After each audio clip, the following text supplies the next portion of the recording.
ये कहानी एक ऐसे विक्टिम की है जो परफेक्ट क्राइम का शिकार हुई। सब कुछ प्लान्ड था। कब, कैसे मारना है, कैसे सबूत मिटाने हैं, हर चीज बारीकी से सोची गई थी। आप सोचोगे मुझे ये सब कैसे पता? मैं ही हूं जिसे मारने के लिए ये चक्रव्यूह रचा गया था।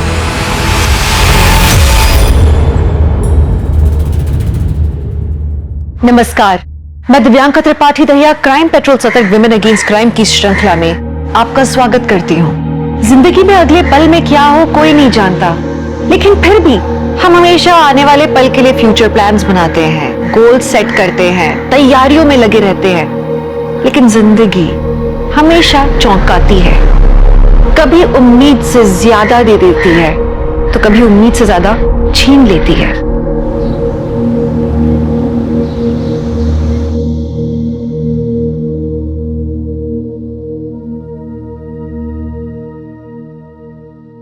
राम राम सा, सरिता रसोई में आप सबरो स्वागत है।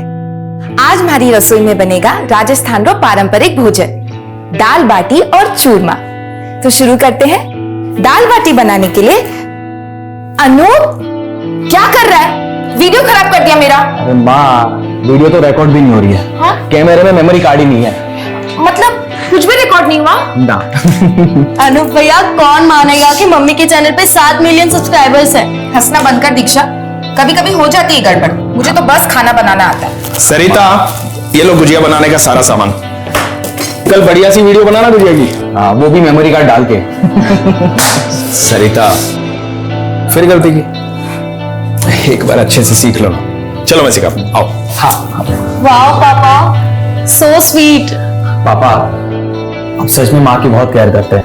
बेटा, वाइफ हैप्पी हो ना तो लाइफ हैप्पी हो जाती है।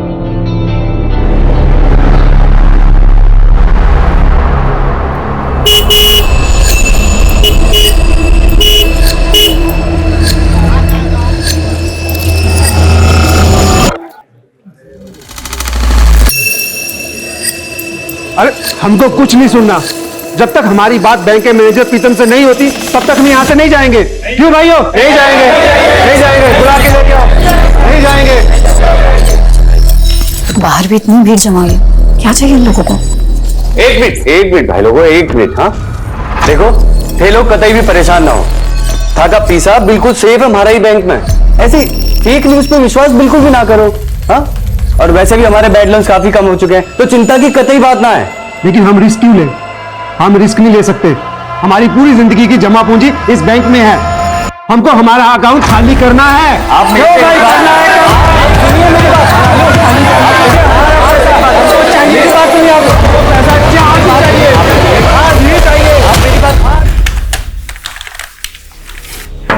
हे रुचिका, मुझे ना वो ओल्ड लोन्स की फाइल्स देखनी है, डेटा शीट प्रिपेयर करना है। बस 5 मिनट लगेंगे।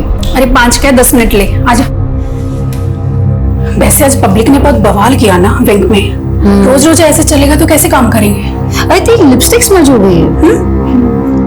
हाँ चल तू आजा, मैं 5 मिनट में टचअप करके आती हूँ। हाँ,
रूम में? तुम तो कल आने वाले थे ना। ठीक है, चला जाता हूँ, कल आता हूँ। अच्छा मिस्टर पतिदेव, मैं दिन गिनती हूँ तुम्हारे आने को, तुम चले जा रहे हो। मैं तुम्हें बहुत मिस कर रहा था। बाय द वे, मैंने तुम्हारे लिए स्पेशल डिश बनाई है। रियली? वाओ, क्या बनाया तुमने मेरे लिए? दाल बाटी। वो रसोई वाली औरत का वीडियो देख के? हाँ, वो मुझे बहुत पसंद है ना, मतलब वो उसका खाना बनाने का स्टाइल। एक नंबर के फ्लर्ट हो ना तुम। Thanks for complement. फ्रेश हो जाओ।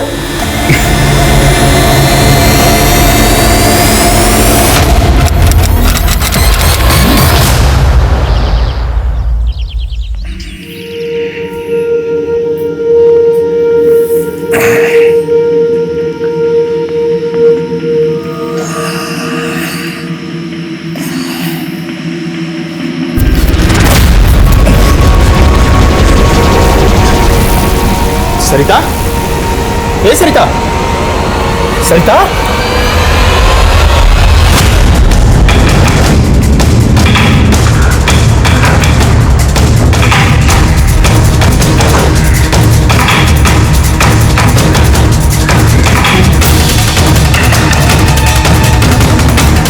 सर, विक्टिम का नाम सरिता अग्रवाल है। वो अपने पति नवीन और दोनों बच्चे दीक्षा और अनूप के साथ यहाँ रहती है। इंटरनेट पे कुकिंग क्लासेस चलाती थी जो कि बहुत पॉपुलर थी। सर, लगता है मौत जहर खाने की वजह से हुई है। रूम में और किचन में जितनी भी खाने की चीजें लैब में भेजो। Okay sir. सर, शायद ये सुसाइड का केस है।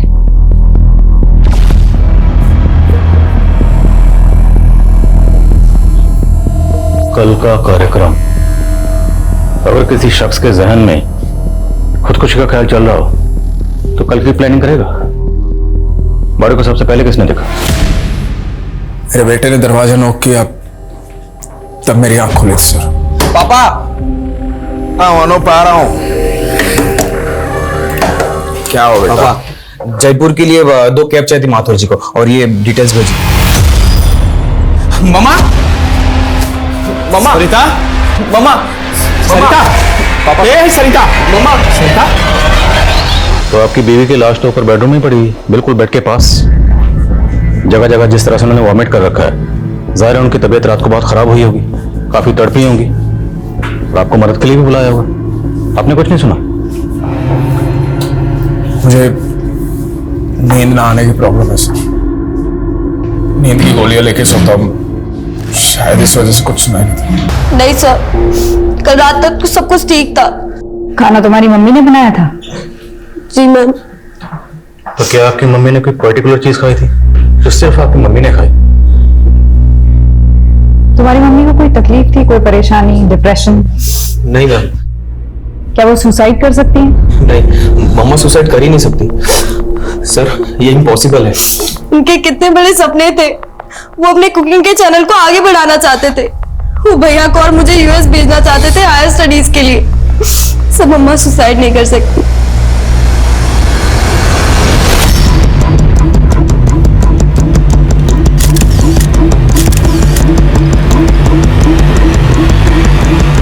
सरिता की मौत जहर की वजह से हुई थी। उसने जहर खुद लिया था या उसे दिया गया था?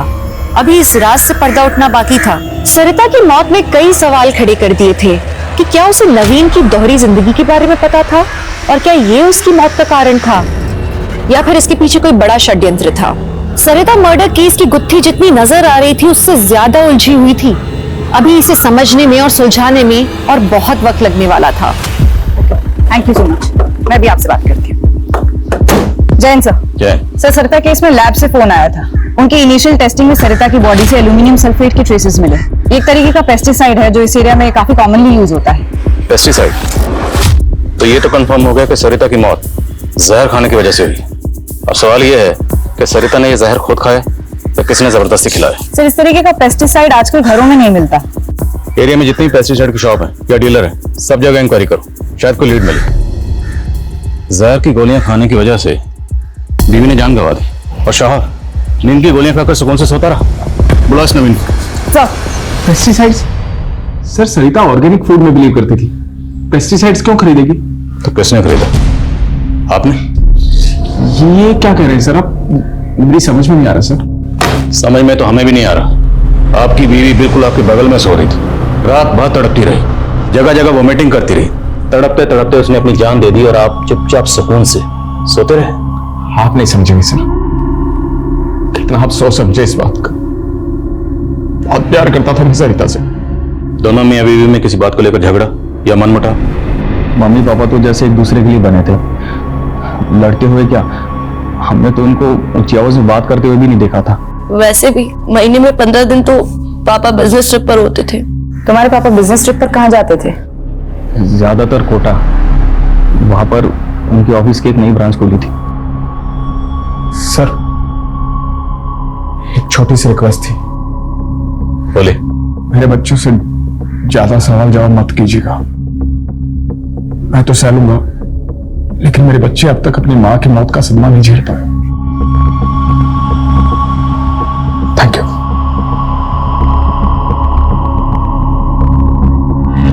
सर नवीन अग्रवाल की कॉल डिटेल्स आ गई है। इस नंबर पे काफी बातें हुई नवीन की। किसका नंबर है? मोनिका श्रीवास्तव, कोटा की रहने वाली है। पता लगाओ ये मोनिका श्रीवास्तव कौन है, डिटेल्स निकलो उसकी। सर। लक्ष्मी, 2 साल के अंदर जयपुर में हमारी नौकरी लग जाएगी, फिर हम वहीं बस जाएंगे और हम शादी भी वहीं कर लेंगे। सुधीर, फिर से वही बात। मुझे नहीं लगता कि हमारी फैमिली हमारी शादी को मानेंगे। हम तुम्हें किसी हीरो हीरोइन की तरह भगा के लेके जाऊंगा तुम्हें। बापू, बापू, मूंछ के बाल नहीं निकले तेरे अब तक और शादी करने चला है। ये दूसरी जाति की लड़की के साथ शादी करेगा तू? नालायक। तू क्या देख रही? चलेगा यहाँ से, भाग यहाँ से। मैं तेरे बाप को जाके सब बता देंगे हम। राम राम सा। आज मैं कोई रेसिपी नहीं बताने वाली। एक बेचैनी है जो आपके साथ बांटना चाहती हूँ। मुझे लगता था मेरी दुनिया में सब ठीक है, कोई दुख नहीं, लेकिन फिर अचानक मुझे पता चला कि मैं एक भ्रम में जी रही थी। जो सोचा था सब झूठ था। रिश्ता झूठा, प्यार झूठा, सब झूठ। मोनिका, काश तुम ना आती तो ये सब नहीं होता। जो कुछ भी हुआ तुम्हारी वजह से हुआ। तुमने तबाह कर दी मेरी जिंदगी। सर, सरिता इसी कैमरे से कुकिंग वीडियोस बनाती थी, इसी में हमें ये वीडियो मिला। तो ये वीडियो सरिता का आखिरी वीडियो था? नहीं सर, इसके बाद सरिता ने एक और कुकिंग वीडियो बनाया था, लेकिन इस वीडियो की तरह उसमें भी वो काफी हताश लग रही थी। सुसाइड पॉसिबल है। इस वीडियो में सरिता ने किसी मोनिका का जिक्र किया है और नवीन के कॉल रिकॉर्ड्स में भी किसी मोनिका का जिक्र है। मोनिका श्रीवास्तव, मोनिका श्रीवास्तव। क्या ये दोनों मोनिका एक ही हैं? और अगर हैं तो ये मोनिका श्रीवास्तव कौन है? सर, कोई मोनिका श्रीवास्तव से मिलने आई है। आप नवीन की पत्नी हैं? जी। नवीन पहले से शादीशुदा है, उसके 2 बच्चे हैं, ये सब पता है आपको? 4 दिन पहले ही पता चला। आपको सरिता के बारे में कैसे पता चला? मुझे कुछ दिनों से शक हो रहा था नवीन पर। फिर एक दिन जब वो बिजनेस ट्रिप का बहाना करके घर से निकला तो मैंने उसका कोटा से जयपुर तक पीछा किया। तो यहाँ जयपुर आने के बाद आप सरिता से मिली थी? जी। मुझे लगा था कि मेरे साथ धोखा हो रहा है, कि नवीन की जिंदगी में कोई और औरत आ गई। बस सरिता से मिलकर पता चला कि 21 साल से तो वो उसकी बीवी है, दूसरी औरत तो मैं हूं। और जब आप सरिता से मिली और सरिता को आपके बारे में पता चला तो सरिता का रिएक्शन क्या था? सरिता, मेरी बात तो। नवीन, आप चुप रहिए। मोनिका, मेरे बच्चे कभी भी आते ही होंगे। मैं नहीं चाहती उनके सामने ये तमाशा। हम अंदर चलकर बात करते हैं। जी।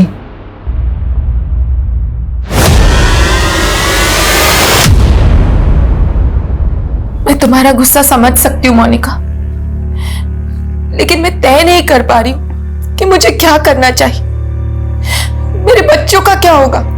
देखो सरिता, अगर तुम नवीन के साथ रहना चाहती हो तो मैं उसे तलाक दे दूंगी और तुम्हारे रास्ते भी कभी नहीं आऊंगी। सरिता सोचो, क्या तुम नवीन के साथ सच में रहना चाहती हो? जिस इंसान ने हम दोनों को इतने टाइम से धोखा दिया, वो तो कल अपने बच्चों को भी धोखा दे सकता है। तुम आराम से इस बारे में सोचो और फिर फैसला लेना। और क्या फैसला किया सरिता ने? पता नहीं सर, पर मैंने अपना फैसला कर लिया था।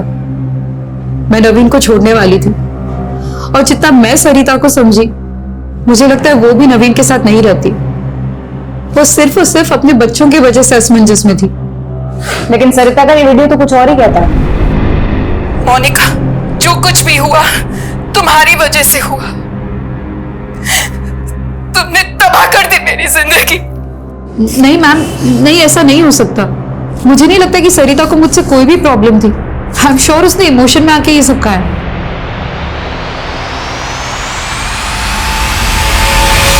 तुम बिल्कुल चिंता मत करो, मैं और तुम्हारे जीजा जी हमेशा तुम्हारे साथ है मोनिका।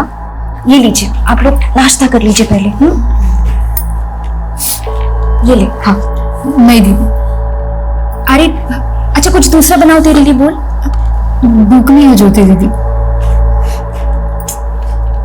कुछ दिनों पहले तक मैं कितनी खुश थी। एक पति था जो सिर्फ मुझसे प्यार करता था, वो तो चला गया और ऊपर से ये पुलिस का चक्कर। सरिता ने भी अपनी वीडियो में मेरा ही नाम लिया।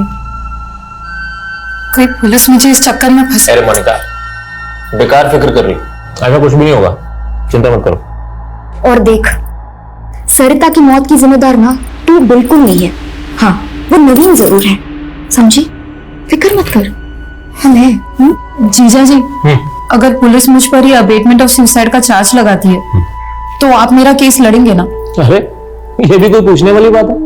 और ऐसा कुछ भी नहीं होगा, फिक्र मत करो। मतलब अगर ये पता चल जाता है कि सरिता ने खुदकुशी की थी तो मोनिका को जेल हो जाएगी? अगर खुदकुशी साबित हुई तो, और फिर मैं हूं ना उसका केस लड़ने के लिए, मोनिका को कुछ नहीं होने दूंगा। अरे मुझे उस मोनिका की टेंशन नहीं है, मुझे ज्यादा टेंशन उस पुश्तैनी जायदाद की है जो उस मोनिका के नाम पर है। और अगर ये मोनिका जेल चली जाती है तो उन पेपर्स पर कौन साइन करेगा, बोलो?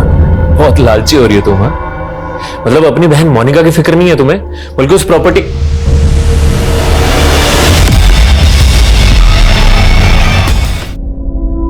नमस्ते भाई साहब। नमस्ते। ये गुड्डू भाई से मैं दवा भेजी। अंदर आ जा। अंदर? अरे बड़ी रकम है, गिन के लेगा ना, चल आजा अंदर।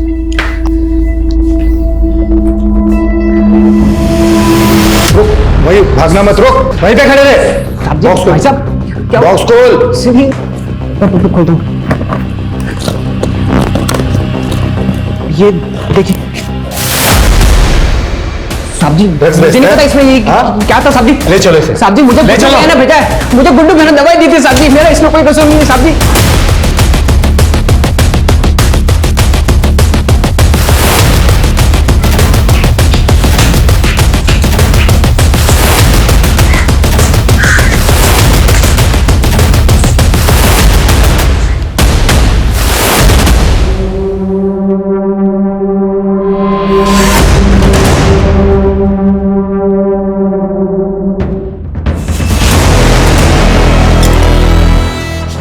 भैया कहाँ थे आप सारी रात? ये क्या छुपा रहे हो आप? दिखाओ मुझे। सर, आप माँ को गुजरे हुए अभी एक हफ्ता भी नहीं हुआ और आपने ये सब शुरू कर दिया। दीक्षा, मेरा बात करने का कोई मन नहीं है, कल बात करेंगे। और ये हाथ पर क्या हुआ आपको? नहीं, कुछ नहीं। Good night. भैया सुनो तो सही।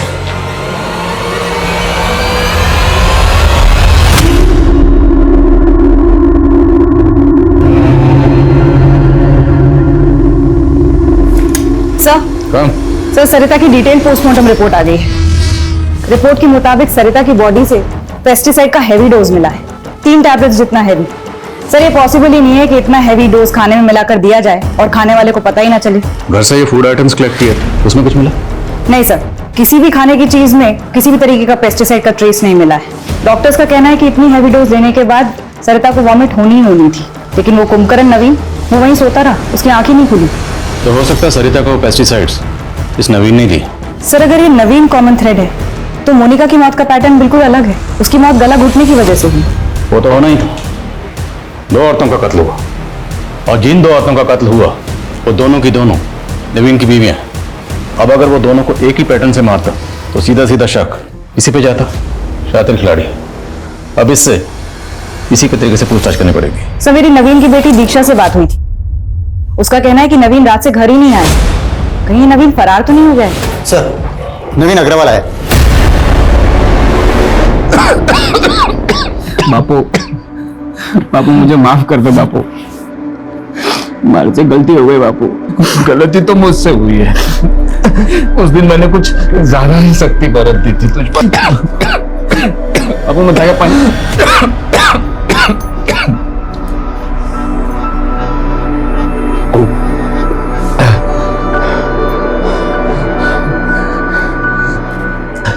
बेटा ये पूनम है, मेरे स्वर्गवासी दोस्त की बेटी। मेरी बीमारी में इसी ने मेरा ध्यान रखा है। इसका कोई नहीं है बेटा, इससे शादी कर ले, सुखी रहेगा तू। भागा नहीं था सर मैं, वो समझ में नहीं आ रहा था बच्चों का सामना कैसे करूं। अपने दोस्त ऋषिकांत के यहाँ रुक गया था। आप चाहे तो फोन करके कंफर्म कर लीजिए। पूरी तैयारी करके है, पर कोई फायदा नहीं है क्योंकि तुम्हारी दोनों बीवियों की मौत का प्राइम सस्पेक्ट तू ही है। बोल क्यों मारा दोनों को? सर मैंने नहीं मारा सर। अरे मारा तो मुझे किस्मत ने है सर। 21 साल का था मैं, सिर्फ 21 साल का सर। मेरे राक्षस बाप ने उस सरिता को मेरे गले बांध दिया था।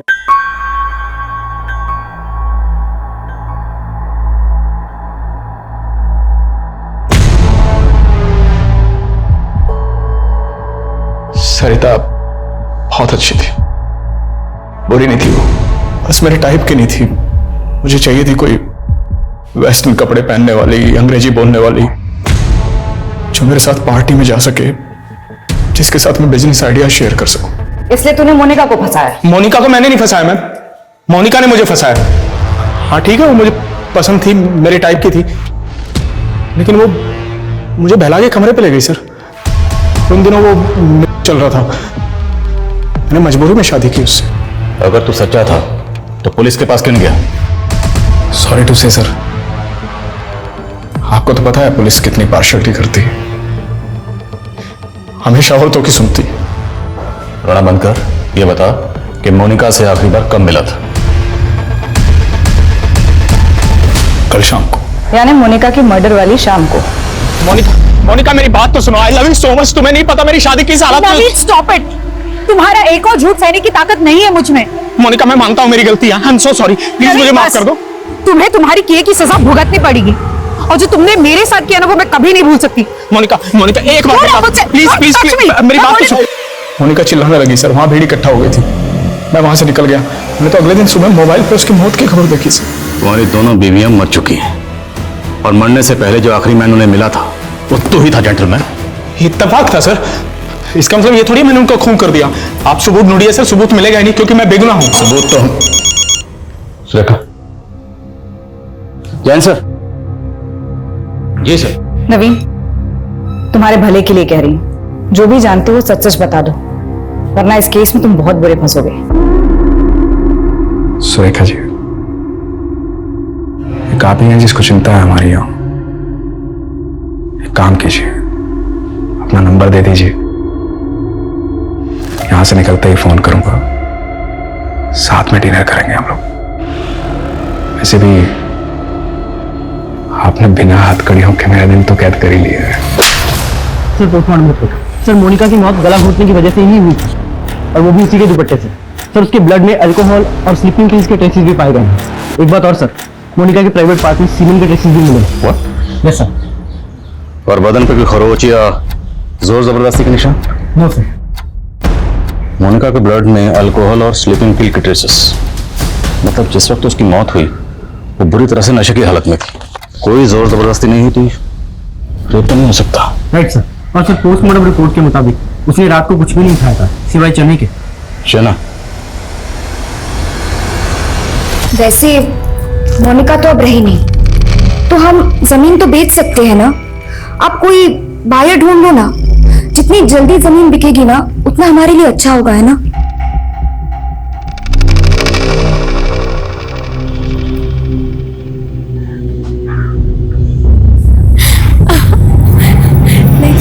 जाने दो।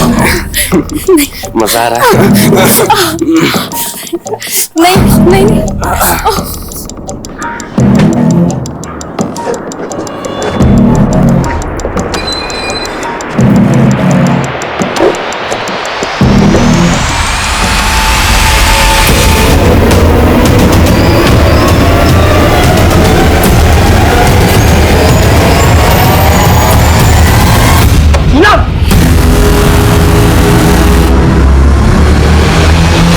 सर ये नवीन तो बहुत ही कमीना इंसान, न इसे अपनी दोनों बीवियों के मरने का दुख है, न अपने किए का पछतावा, और न दोनों बच्चों की फिक्र।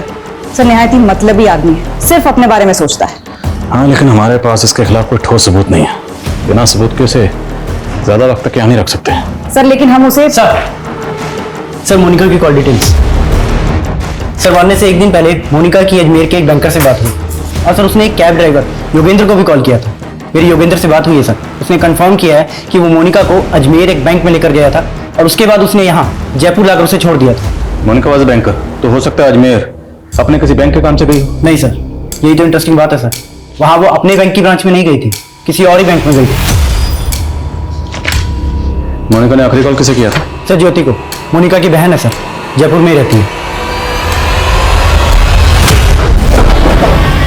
हिम्मत कैसे होगी तारी? हिम्मत कैसे होगी तारी?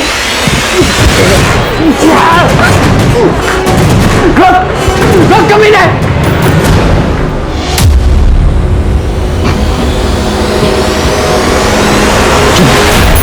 माफ कर दीजिए, गलती हो गई। क्यों किया तूने ऐसा? तुझे पता मैं तुझे कितना प्यार करता हूं। बापू को वचन दिया था कि तुझे अच्छे से रखूंगा, और रखना हूं ना मैं। फिर तूने ऐसा क्यों किया? माफ कर दीजिए मुझे। शादी के पहले से जानती थी उसे, अचानक मिला तो बहक गई। माफ कर दीजिए, अब आइंदा नहीं होगा। मैम, मेरी बहन मोनिका बहुत ही भली थी। वो उस कमीने नवीन ने सब कुछ किया है। मैंने उसको बहुत मना किया मैम कि मत कर उससे शादी, और उसने मेरी एक भी बात नहीं मानी मैम। मोनिका जब जयपुर आई थी तो आप लोगों के घर रुकी थी, फिर ऐसा क्या हुआ कि उसे यहाँ से जाना पड़ा? मोनिका को जब सरिता और नवीन के बारे में पता चला तो वो बहुत ज्यादा अपसेट हो गई थी, और वो यहाँ पे हमेशा गुमसुम सी बैठी रहती थी। फिर एक दिन पता नहीं क्या हुआ, वो बोली कि मुझे अकेले रहना है। मैंने उसे रोकने की बहुत कोशिश की, लेकिन वो नहीं मानी। काश मैंने तब भी उसे यहाँ रोक लिया होता। बस कर तू ना, मत रो, मत रो। मैंने तुझे माफ कर दिया पूनम, मुझे भी माफ कर दे पूनम। हम सब कुछ भूल जाते पूनम।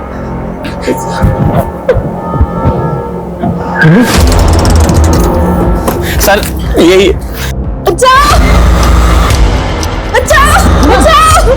बचाओ! क्या कर रही है तू? बचाओ! नम खून बह रहा है, पागल। बचाओ! बच्चा फोन नम क्या कर रही है?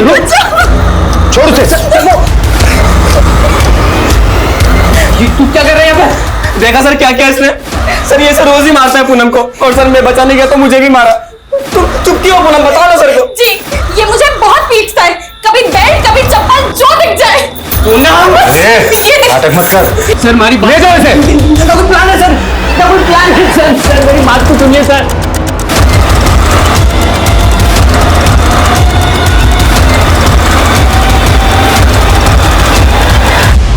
यस सर, मोनिका श्रीवास्तव आई थी यहाँ कुछ दिन पहले, लेकिन अपना लॉकर यूज करने आई थी। लॉकर में ऐसा खास क्या था? और खास था भी तो उसने अपने बैंक के लॉकर में क्यों नहीं रखा? Sir, need to check the locker. Sir उसके लिए हायर अथॉरिटी से परमिशन लेनी पड़ेगी। ऑफ कोर्स, मैं आपके प्रोसीजर से वाकिफ हूँ। Thank you very much. मैं जल्द से जल्द परमिशन निकलवा के आता हूँ। Thank you so much.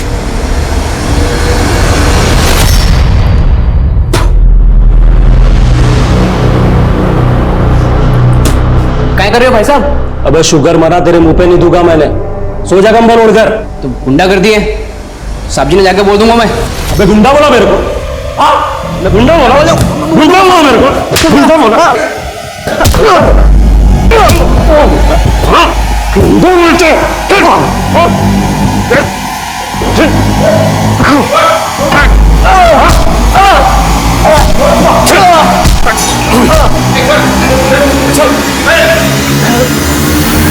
Sudhir एक मुसीबत से निकलता तो दूसरी में फंस जाता। सर पे चोट लगने की वजह से उसे जेल से अस्पताल में शिफ्ट किया गया। दूसरी ओर मोनिका के केस में जयपुर से अजमेर पहुंची पुलिस को फाइनली मोनिका का लॉकर खुलवाने की परमिशन मिली और एक ऐसा एंगल सामने आया जिसके बारे में पुलिस ने पहले सोचा ही नहीं था।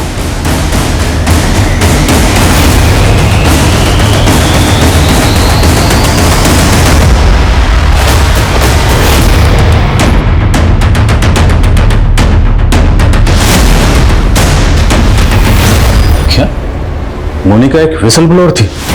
जी सर, मोनिका अपने बैंक में हो रहे एक स्कैम को एक्सपोज करने के लिए एविडेंस इकट्ठा कर रही थी।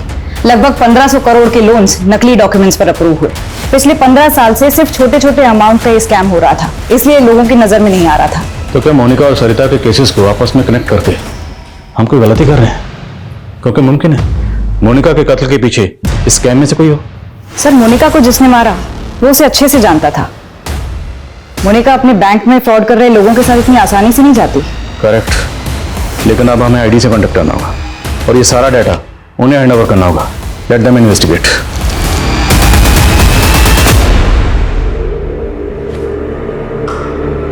देख रहे काम कर रहा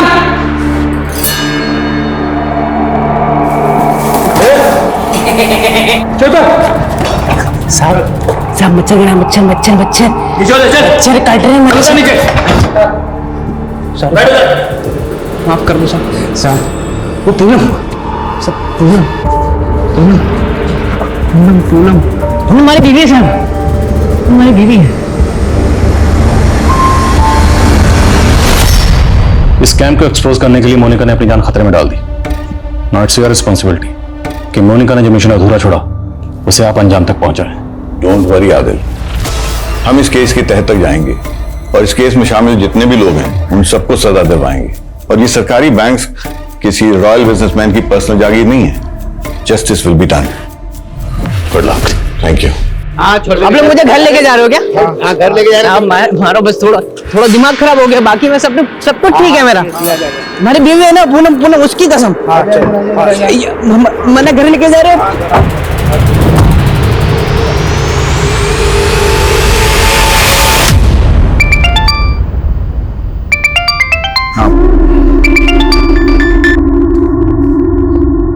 सॉरी मेरी जान, बहुत दिन हो गए ना बात हुए, लेकिन जल्दी मिलने आ रहा हूँ। अब कोई जरूरत नहीं आने की। मैंने तुमसे शादी इसलिए नहीं की थी कि तुम मुझसे बार बार दूर जाओ।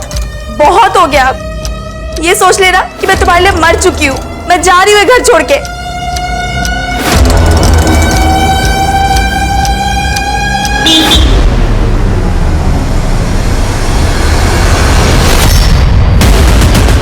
सर आप मेरी बात सुनिए सर, मैंने कोई स्कैम नहीं किया है सर। सर आप कहाँ लेके जा रहे हैं मुझे? सर मेरी बात तो सुनिए। अरे ज्योति, हाँ, अरे डील हो गई है फाइनल। कल पैसा मिल जाएगा हमें एडवांस। अच्छा, हाँ सर, अशोक नाम का एक कांस्टेबल है जो उसे यहाँ पोस्टिंग होकर आया है। सर उसने एक मर्डर केस के बारे में बताया। सर ये 10 साल पुराना केस है। मेरी पोस्टिंग जयपुर में ही एक दूसरे थाने में थी। तब वहां पर प्रियंका नाम की 24 साल की लड़की का केस आया था। उस दिन जब मैं मोनिका की पोस्टमार्टम रिपोर्ट देख रहा था तो फौरन मुझे ये केस याद आया। उसके इंटेस्टाइन में चने मिले थे, बियर की बोतल भी मौका वारदात पर मिली थी। विक्टिम के साथ सेक्स हुआ था, रेप नहीं। और जहां पर विक्टिम की बॉडी मिली थी उसे वहां नहीं कहीं दूसरी जगह पर मारा गया था, ठीक मोनिका की तरह। उस केस में मुजरिम पकड़ा गया था? नहीं सर। जब तक ये केस सॉल्व नहीं हो जाता हम चैन से नहीं बैठेंगे। आई थिंक हमें इस केस को देखने का नजरिया बदलना पड़ेगा। शायद ये किसी सीरियल किलर का काम है जो अलग अलग औरतों को मारता है लेकिन एक सेम पैटर्न से। पिछले 10 साल में राजस्थान में जितनी भी औरतों का कत्ल सेम पैटर्न से हुआ वो सारे केसेस खंगालो। Okay sir.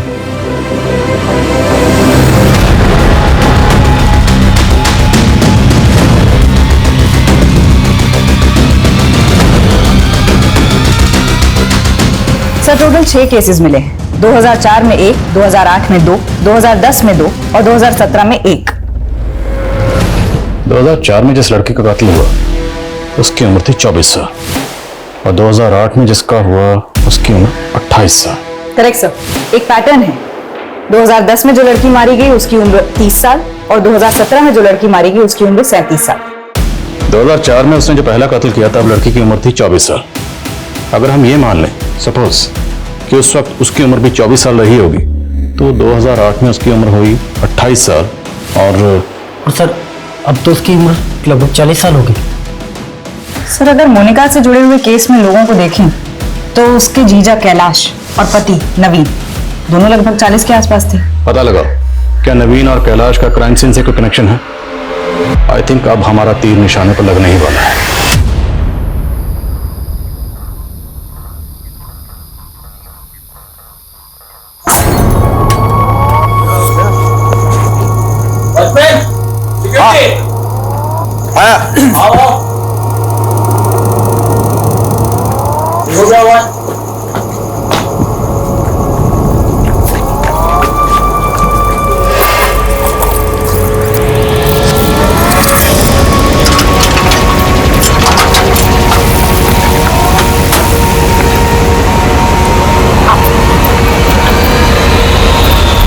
सर खबरियों से पता चला मोनिका और ज्योति के पास एक पुश्तैनी जमीन थी जो अब ज्योति और कैलाश मिलकर बेच रहे हैं।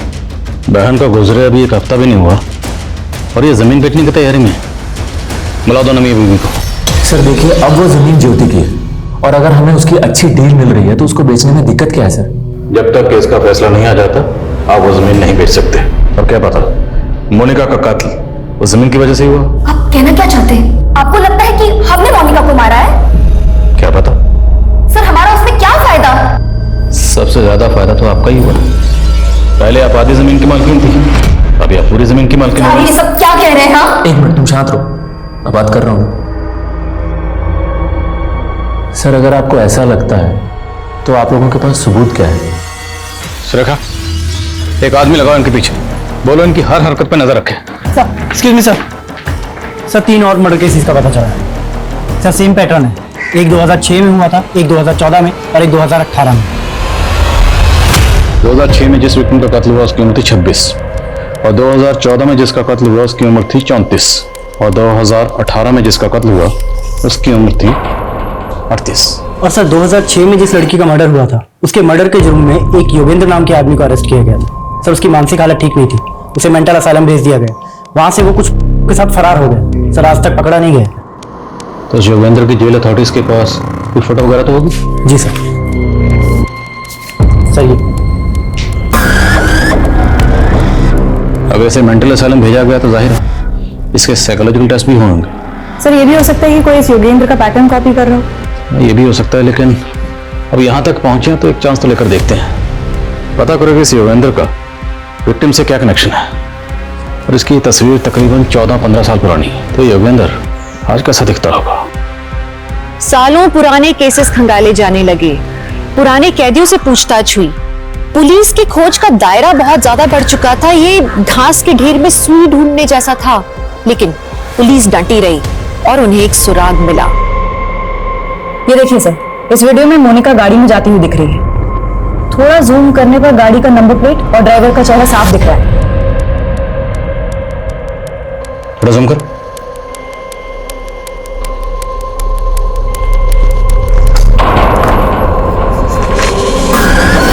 चौदह 15 साल पहले योगेंद्र कुछ ऐसा दिखता था और अब दोनों तस्वीरों को गौर से देखो, मैच कर रही? सर लग तो रहा है। इस गाड़ी की डिटेल निकलो, पता करो गाड़ी किसकी, तुरंत। सब आकृति मैडम। जी सर, कार के ओनर का पता चल गया है। उसी की प्राइवेट टैक्सी है, यहीं जयपुर का है। मैडम जी आप जयपुर में पहली बार आई है? जी। आप जयपुर आई हैं तो आपको हवा महल जरूर देखना चाहिए। सर अभी अभी मेरी कैब ऑनर से बात हुई है। उसका कहना है सीसीटीवी में जो मोनिका के साथ कैब ड्राइवर है उसका नाम दिलीप है। उसकी उम्र 40 साल है। और हाँ, थोड़ी देर पहले एक सवारी लेकर जोधपुर के लिए निकला है। इस दिलीप की तस्वीर जोधपुर हाईवे पर सब जगह सर्कुलेट करवा, सारे टोल नाका, सभी पेट्रोलिंग टीम, सबको अलर्ट भेजो। कहीं भी ऐसी कोई भी कार नजर आए हमें तुरंत इन्फॉर्म करें।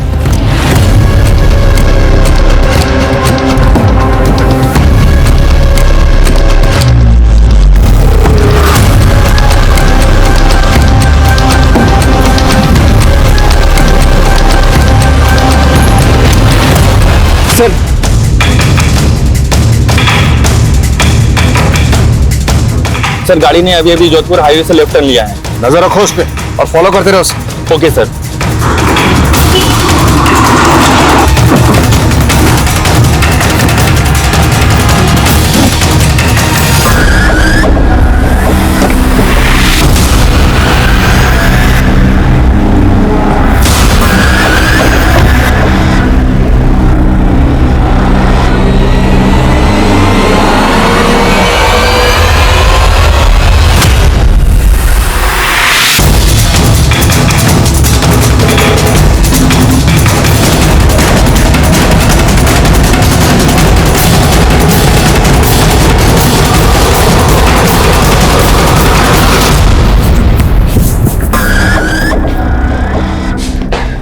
योगेंद्र उस दिलीप उस सुधीर, पिछले 16 सालों में तुमने 9 औरतों को मारा और इतनी मेहनत से मैंने 18 लोगों को मारा, आप 9 गिरा रहे।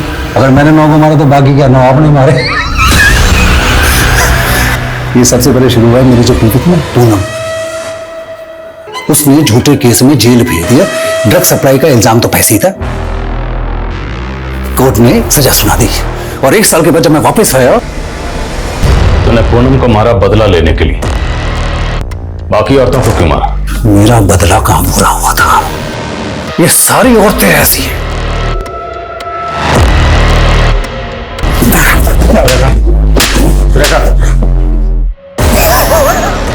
और जेल अथॉरिटीज ने तुझे जो मेंटल असाइलम भेजा था वो सब मैं जब पकड़ा गया तो ये तरकीब मुझे एक पुराने कैदी ने बताई। सब मैंने भी कमाल किया। ठीक है,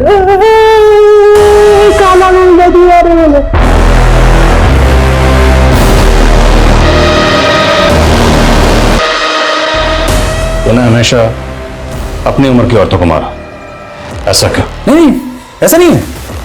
जो जगह मिलती गई पटाता गया, मजे लेता गया, मारता गया, लेकिन सब में एक चीज कॉमन थी। ये या तो अपने पति से परेशान थी या बॉयफ्रेंड से ब्रेकअप था या अकेली थी। मोनिका की तरह। मोनिका को मैं पहली बार मिला जयपुर से अजमेर के रास्ते में। उसने कैब हायर की थी। वो आगे वाली गाड़ी का पीछा करना। मारे को वो पहली बार में पसंद आ गए थे, लेकिन उसके पति ने उसके साथ धोखा किया था तो वो बहुत उदास थी, पति की जासूसी कर रही थी। मैंने उसको बहुत हंसाने की कोशिश की लेकिन बात नहीं बनी। फिर एक और दिन मौका हाथ लगा।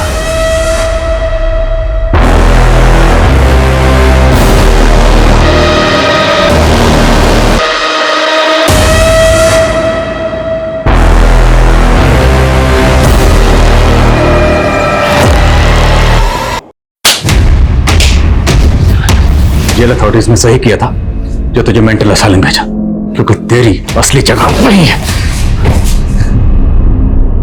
सुधीर अभी पुलिस की हिरासत में और जल्दी ही उसके खिलाफ कोर्ट में चार्जशीट फाइल की जाएगी, क्योंकि उस रात वहां क्या हुआ ये कोई नहीं जानता। उस रात वहां सिर्फ 2 लोग मौजूद थे, एक नवीन जो हैवी डोज स्लीपिंग पिल के लेके सो रहा था और दूसरी तरफ मोनिका एक इंडिपेंडेंट और बहादुर लड़की थी। उसने 1500 करोड़ के स्कैम का खुलासा किया। समझ ये नहीं आता कि मोनिका जैसी समझदार लड़की उस सुधीर के झांसे में आई कैसे। इसका एक कारण ये हो सकता है कि मोनिका मानसिक रूप से डिस्टर्ब थी। उसने अपने पति और बहन से धोखा खाया था और उसी नाजुक हालत में वो सुधीर की बातों में आ गई। और सुधीर, उसको अपने किए का जरा भी पछतावा नहीं था। उसको उसकी बीवी ने धोखा दिया था और उसका बदला वो पूरी औरत जात से ले रहा था। एक बेसिर पैर की बात सुधीर के मन में घर कर गई, उसका जुनून बन गई, उसे जुर्म की ओर ले गई, जिसका खामियाजा 18 मासूम औरतों को भुगतना पड़ा। आप जानते हैं हमारे देश में मानसिक स्वास्थ्य पर खास ध्यान नहीं दिया जाता है। जरूरी है कि पीड़ितों को, यहाँ तक कि मुजरिमों को भी वक्त रहते नियमित रूप से मनोचिकित्सकों की सलाह दी जाए। जिंदगी और सड़क के बीच में कई समानताएं होती हैं। कई फिलोसोफर्स ने, शायरों ने इनके बीच में कई तुलनाएं की हैं। सड़क हो या जिंदगी हमें अपने तय मकाम तक पहुंचाते हैं, लेकिन सड़क जिंदगियों की तरह ही हमें हादसों से मिलाते हैं, जो न सिर्फ छोटी मोटी दुर्घटनाएं होती हैं बल्कि उनमें दिल दहलाने वाली वारदातें भी हो सकती हैं, जो न सिर्फ मुसाफिर बल्कि उससे जुड़े हर शख्स की जिंदगी बर्बाद कर सकती हैं। नमस्कार, मैं दिव्यांका त्रिपाठी दहिया क्राइम पेट्रोल सतर्क की श्रृंखला में आपका स्वागत करती हूँ।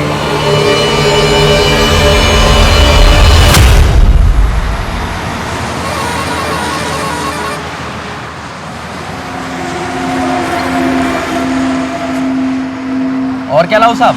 क्या खाना बनाया है यार, मन करता है बनाने वाले का हाथ चूम लो। जाओ चूम लो, बुढ़िया है, 6 महीने से बना रही है। एक काम कर, तू ही चूम ले। क्या साहब, एक सेम प्लेट ऐसा पार्सल दे देना, घर ले जाऊंगा यार, बीबी खुश हो जाएगी। जरूर जरूर जरूर। चंद्रिका दी, आपके खाने की बहुत तारीफ हो रही है, बस यही स्वाद बनाए रखना, अगले महीने में आपकी पगार भी बढ़ा दूंगा।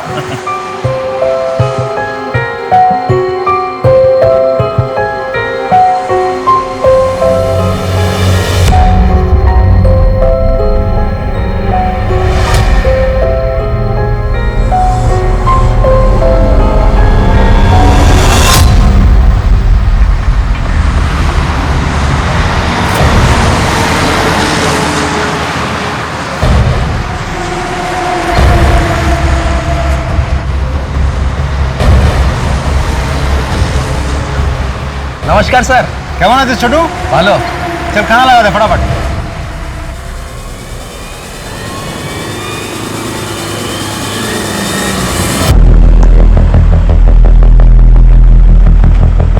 अरे भैया, बरेपुर तक जाना है। 500 रुपए लगेगा भैया, हमेशा 150 में जाता हूँ, अब 200 ले लेना। अरे भाई इतना ही लगेगा, आगे अगर 2-3 आदमी मिलेंगे तो आधा आधा बांट लेना। भैया एक घर में कॉल कर दूं? हेलो, हाँ हमें गाड़ी मिल गई है, हम सीधा घर ही आएंगे। हाँ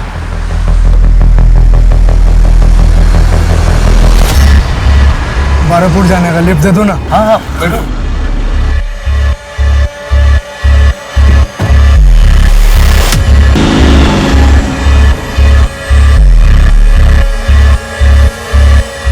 भैया थोड़ा साइड कर दो यार, बहुत जोर की पेशाब लगी है, साइड कर दो।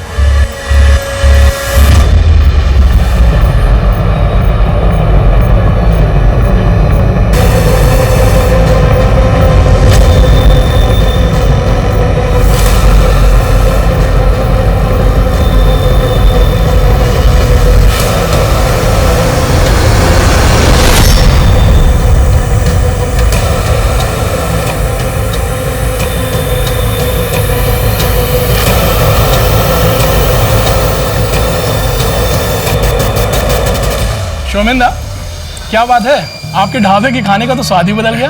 खूब टेस्टी। क्या है कि मेरा पुराना कारीगर काम छोड़कर चला गया, बस ये बिहारी चाची मिल गई, बहुत जरूरतमंद थी और खाना बहुत ही टेस्टी बनाती हैं, बस मैंने ये किचन उनके हवाले कर दी। अच्छा जल्दी बताओ कितना हुआ? अरे सर, जो हमेशा देते हो वही दे दो। ये लीजिए। छोटू। हाँ सर। रागटा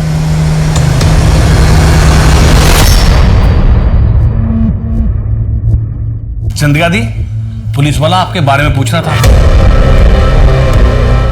अरे बोल रहा था कि आप खाना बहुत स्वादिष्ट बनाती हैं।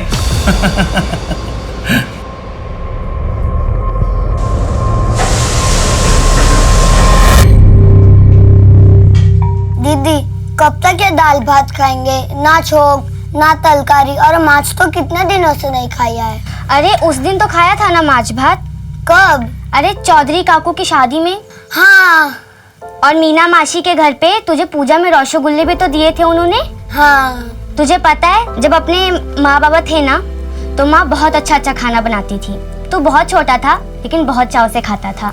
माँ क्या क्या बनाती थी? शुक्तो, बेगुन भाजा, चटनी, शोरशे बाटा माछ और भी बहुत कुछ बनाती थी।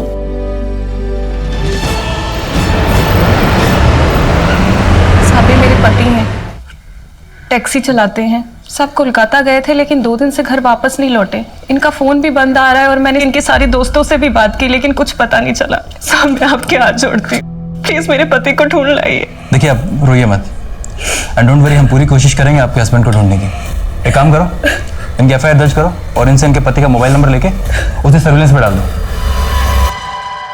अब देख तू इसे कैसे आउट करता हूँ। आउट है, तू आउट है। नहीं, तूने चीटिंग की मेरे साथ, अब तो तू गया। करेगा अगली बार से तू। करो छो, रुको। मैं बाबा को बोल दूंगा, वो तुम भिखारियों को इस गली से ही भगा देंगे, फिर जाकर रहो नदी के उस पार। नहीं राजा, ऐसा मत करना। मिंटू बदमाश, कितनी बार कहा कि मारपीट मत किया कर। चल सॉरी बोल राजा को। सिर्फ माफी से काम नहीं चलेगा। सबके सामने तूने मुझे मारा, अब सबके सामने ही तुझे मुझसे मार खानी पड़ेगी, हारना पड़ेगा। पर राजा मिंटू सॉरी बोल रहा है ना। बाबा अच्छा सुनो, मिंटू नहीं मान रहा तो तू मुझे मार। अरे रुक, मैं तुझसे मार भी खा लूंगा और हार भी जाऊंगा।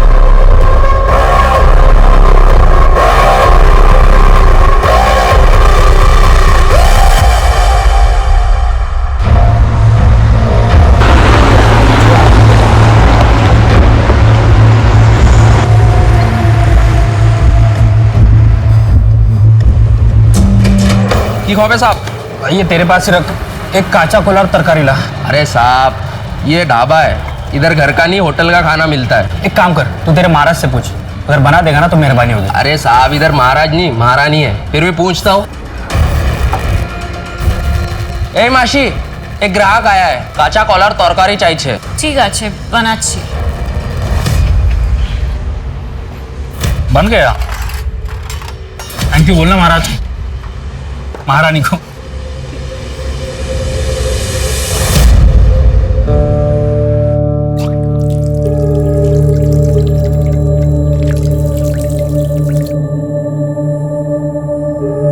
आपका 80 টাকা হয়েছে।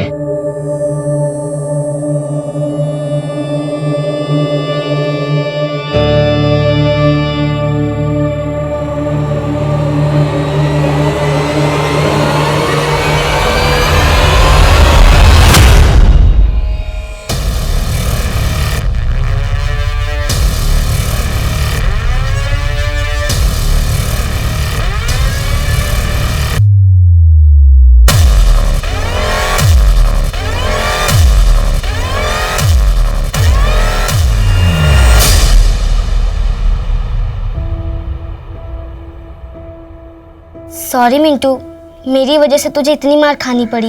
दीदी मैं उस राजा को मार सकता था, लेकिन आपके वजह से मैंने मार खा भी लिया और हार भी गया। ऐसा कब तक होगा दीदी? हम गरीबों की ताकत का कोई मोल नहीं होता चिंटू, हाथों की जीत को भी हारना पड़ता है। ऐसी दुनिया चलती है। जब तू ये समझ जाएगा ना, तकलीफ अपने आप बंद हो जाएगी। दीदी आप तो समझ गई है, फिर भी आपको तकलीफ होती है ना? बहुत बड़ा हो गया है रे तू, चल अब जल्दी से सो जा। बड़े होकर के क्या क्या करना है उसके सपने भी तो देखने हैं ना।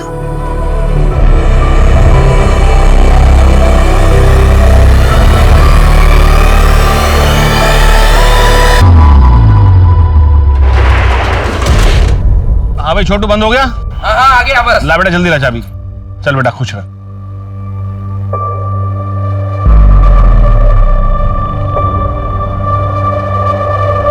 क्या बात है छोटू सेठ, लगता है अच्छी टिप मिली है। हाँ फिर तो क्या बोलता है, चलें मस्त मूड बनाते हैं, मौका भी है, दस्तूर भी है। और अबे तेरे अम्मा की उम्र की है, चल अपने उम्र की ढूंढते हैं। यस ये हुई ना बात। चल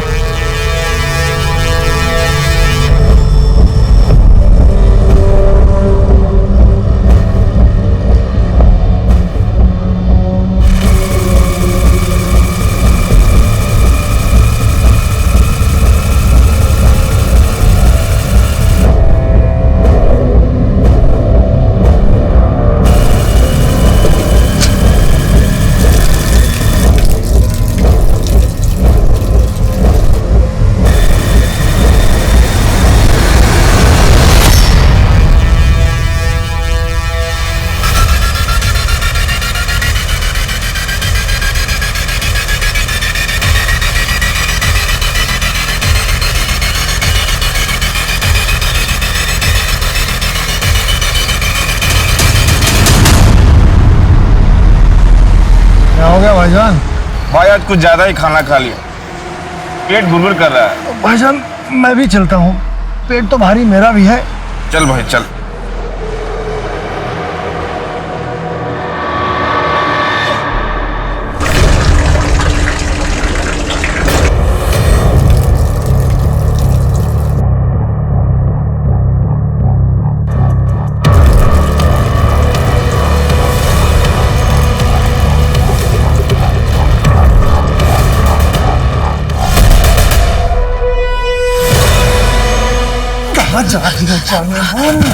कहाँ जाएगी तू भाग के? भाईजान गिराओ ना जल्दी। छोड़ो मुझे। भाईजान जल्दी। छोड़ो छोड़ो मुझे। भाईजान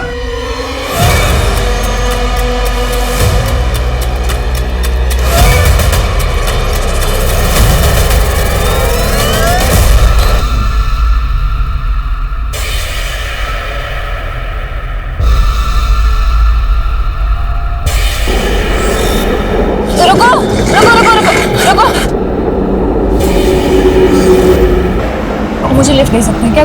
थोड़ी दूर पे जाना है। आइए।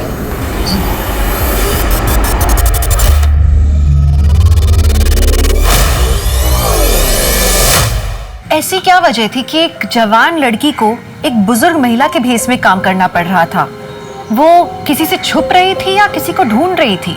दूसरी तरफ सुनसान रास्ते पर शराफत का स्वांग रचाकर लूटने वाले वो भेड़िए कौन थे?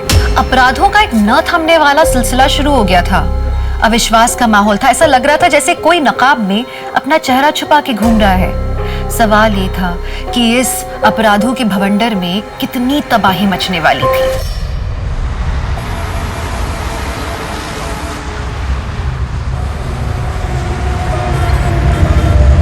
मासी, अरे बाप रे, चंद्रिका मासी, मासी, चंद्रिका मासी, मासी,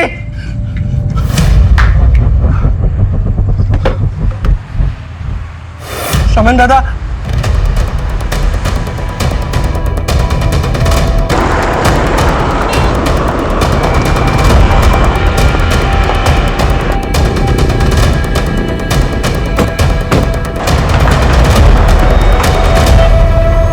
आप ही ने फोन किया? जी सर, मैं ढाबे का मालिक शोमैन। सर वो वहाँ खड़े ट्रक का ड्राइवर था, वो उसके साथ एक क्लीनर भी था। रात उन्होंने खाना खाया और वहीं ट्रक के पास ही खटिया डालकर सो गए। सुबह ये छोटू आया तो उसने देखा कि किचन के पीछे ड्राइवर की लाश पड़ी है। ढाबे में और कोई था? हाँ साहब, वो चंद्रिका मासी रहती है मगर वो भी गायब है। सर चंद्रिका हमारे ढाबे पर काम करती है। सर वही चंद्रिका बुढ़िया जो आप पिछले हफ्ते खाना खाया था, आपने कहा था बहुत स्वादिष्ट है। महेंद्र आसपास चेक कर। सर ये चंद्रिका कहाँ गायब? सर ऐसा भी तो हो सकता है कि मारपीट और हाथापाई की वजह से डर के वो भाग गई हो। ठीक है, बॉडी को जो है पंचनामे के बाद पोस्टमार्टम के लिए भिजवा दो। Right sir. शेखर तुम एखाने यहाँ कोई सीसीटीवी है? नहीं सर, वो तो नहीं है। सर हाईवे के मोड़ पे सीसीटीवी है सर। ढाबे से हाईवे जाने का रास्ता उसमें दिखाई देता है। एक बात और सर, आसपास अच्छे से चेक किया लेकिन चंद्रिका और क्लीनर दोनों नहीं मिले। कोई मर्डर वेपन? नहीं सर। ठीक है, काम करो, फुटेज निकालो और ट्रक के ओनर से पता करो ये क्लीनर है सर। आखिर ये चंद्रिका और ये क्लीनर दोनों गायब हुए तो कहाँ है? इस चंद्रिका के बारे में और क्या जानते हो? कभी उन पे शक हुआ तुम्हें? सर चंद्रिका मासी दिखने में बहुत भोली भाली थी, लेकिन मुझे एक बार उनकी एक बात खटकी थी सर। कुछ दिन पहले ढाबे पे एक आदमी आया था और मासी उसके साथ छुप छुप के बात कर रही थी। ऐसा लग रहा था लंबे समय से एक दूसरे को जानते। कौन था वो आदमी? पता नहीं सर। उनका कोई आइडेंटिटी कार्ड है? सर एक आधार कार्ड दिया था, उसकी फोटोकॉपी है मेरे पास, एक मिनट लेकर आता हूँ।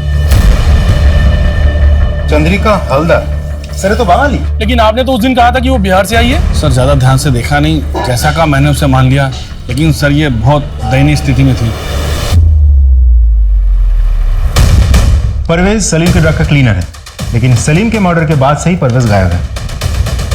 लेकिन चंद्रिका के गायब होने में सलीम के मर्डर का क्या लेना देना? Sir CCTV footage. सर ये ढाबे के पास वाले हाईवे की सीसीटीवी फुटेज है। सर ये लड़की इतनी रात गई इधर क्या कर रही है अकेली? ये शायद ढाबे की तरफ से आ रही है।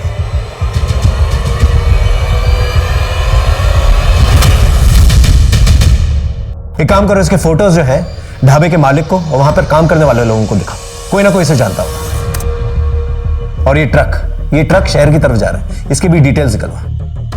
एक काम करो, चंद्रिका के आधार वाले एड्रेस पे जाओ, वहां से कुछ क्लू मिलेगा। सर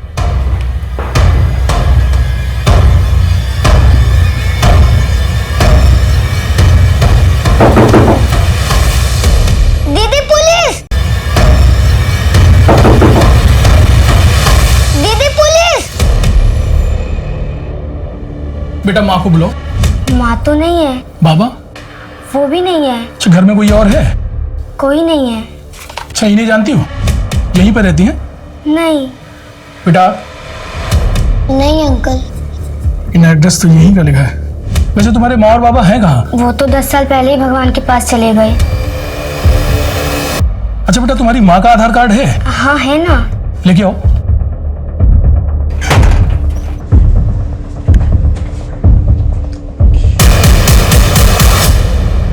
सर चंद्रिका के एड्रेस पर पिछले 10 साल से 2 अनाथ बच्चे रहते हैं। वो तो चंद्रिका को जानते भी नहीं है सर। उनके घर से सर ये आधार कार्ड्स मिले।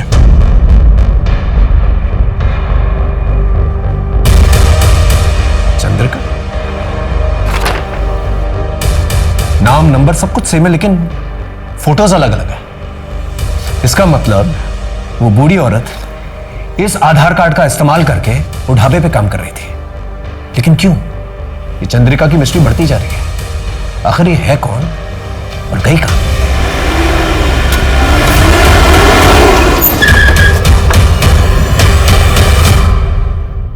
ये ट्रक तुम्हारा है? हाँ साहब। ये फोटो देखो, कल रात इस लड़की को बाईपास रोड पे तुमने लिफ्ट दी थी, पहचानते हो इसे? नहीं सर, जानता तो नहीं हो, सवारी थी, हाईवे पर हाथ दिखाया तो गाड़ी रोक दी। कहाँ उतरी थी लड़की? डायमंड हार्बर एरिया में उतरी थी साहब। उस लड़की की बातचीत से तुम्हें ऐसा कुछ लगा कि वो कहाँ जाना चाहती है? नहीं साहब, ऐसा तो कुछ समझ में नहीं आया। सर, उस सीसीटीवी वाली लड़की की फोटो हमने ढाबे वाले शोमैन और छोटू को दिखाई, लेकिन वो लोग उसे नहीं जानते और ना ही इससे पहले कभी देखा है। एक और बात सर, उस लड़की ने हाईवे पे जिस ट्रक से लिफ्ट ली थी उस ट्रक का भी पता चल गया है। ड्राइवर से भी हमने पूछताछ की। ड्राइवर का कहना है कि इससे पहले उस लड़की को कभी देखा नहीं। एक नॉर्मल सवारी थी, वो बैठी, उससे पैसे लिए और आगे जाके डायमंड हार्बर पे छोड़ दी। एक काम करो, डायमंड हार्बर जाओ, पूछताछ करो, हो सकता है कोई क्लू मिल जाए। इस लड़की का सलीम के मर्डर से और चंद्रिका से कोई रिश्ता जरूर है। सर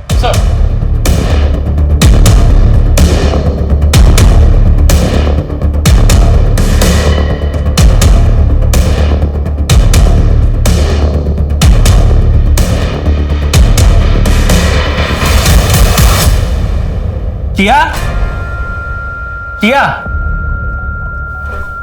ये लो, अगले हफ्ते और लाऊंगा। पर इतने से एक हफ्ते में गुजारा कैसे चलेगा? शुक्र मनाओ, इतना तो मिल रहा है, वरना भूखा मरना पड़ता।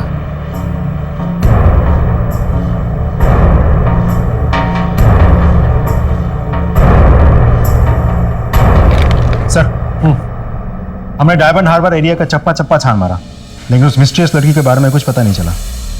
सर वो बहुत ही बदनाम एरिया है। वहां पर ज्यादातर ड्रग एडिक्ट्स, तड़ी पार, इलीगल माइग्रेंट्स या धंधे करने वाली औरतें रहती हैं सर। ये केस तो और भी उलझता जा रहा है। ऊपर से टीवी और अखबार वाले ब्रेकिंग न्यूज चलाकर आग में घी का काम करता है। समझ में नहीं आ रहा क्या करें अब। Hello, Jayant sir. Yes sir, अभी फिलहाल तो सॉफ्ट क्लूज मिले हैं सर। जैसे कोई पुख्ता सबूत मिलता है हम कातिल को अरेस्ट कर लेंगे। जी सर।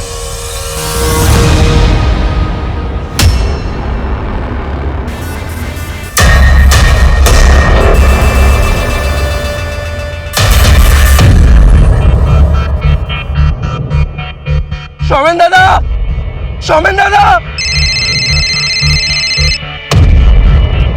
हेलो सर, मैं वेलकम ढाबे का मालिक शोमेन बोल रहा हूँ। हाँ शोमेन बोलो। वो ट्रक का मिसिंग क्लीनर पानी की टंकी में मिला है। क्या? सर वो बहुत जख्मी है, उसकी हालत बहुत खराब है। तुम लोग तुरंत उसे पास वाले हॉस्पिटल में लेके जाओ। हमरा एखुनी आसছি। डॉक्टर साहब। जी प्लीज। डॉक्टर साहब सिचुएशन क्या है? बहुत सीरियस है और थोड़ी देर हो जाती तो यहाँ लाने से पहले ही डेथ हो जाती। वो बच तो जाएगा ना? कोशिश कर रहे हैं। उससे बात कब कर सकते हैं? रिकवरी पर डिपेंड करता है, मैं आपको इन्फॉर्म कर दूंगा। Okay sir, thank you. ये क्लीनर तो मिल गया, एक बार ये नकली चंद्रिका भी मिल जाए तो केस क्लियर हो जाएगा। एक काम करो, वो असली चंद्रिका का जो आधार कार्ड है उसके एड्रेस पे चलते हैं, पूछताछ करते हैं। आई एम श्योर कोई ना कोई तो उसे जानता होगा। Right sir. चल ठीक है, टेंशन मत ले। अरे बोला ना एक बार काम हो जाएगा। चल फोन रख। पिस्टल चाहिए। पैसे हैं?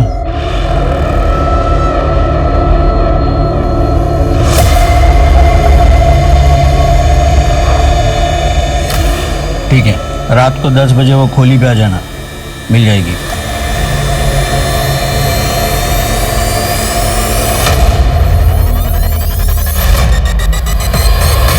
नहीं, गाड़ी मत रोकना।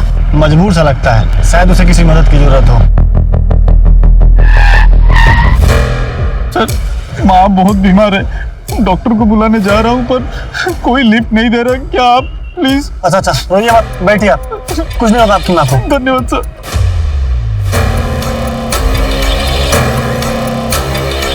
बस सर यही रोक दीजिए। लेकिन यहाँ पे तो कोई दवाखाना नहीं है। इस पगडंडी के आगे एक छोटा सा गांव है, वही दवाखाना है सर।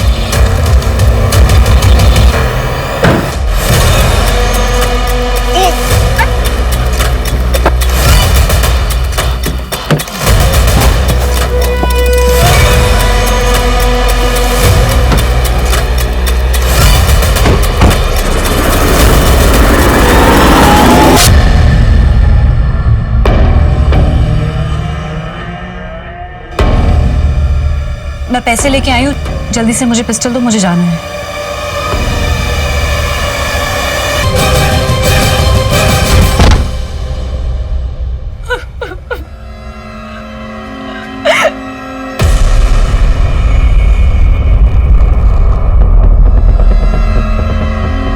सर उन बच्चों के पास विपिन नाम का एक आदमी आता है, शायद उनके माँ का दूर के रिश्तेदार है। माँ बाप के मरने के बाद से वही उनका ख्याल रखता है। Thank you sir. एक नई इंफॉर्मेशन मिली।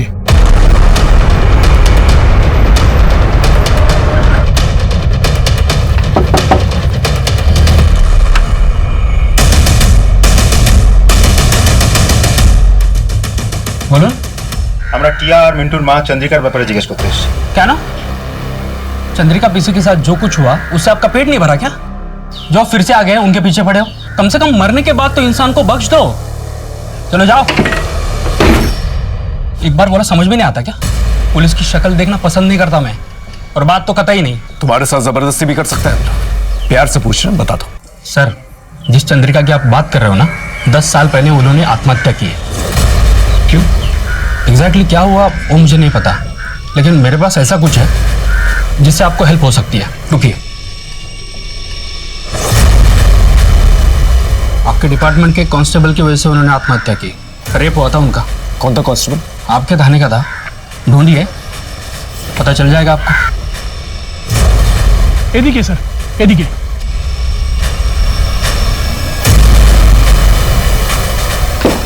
मिंटू, टिया। अरे सर आप? मिंटू का है? मिंटू? हाँ। कैसे हो बेटा? दीदी।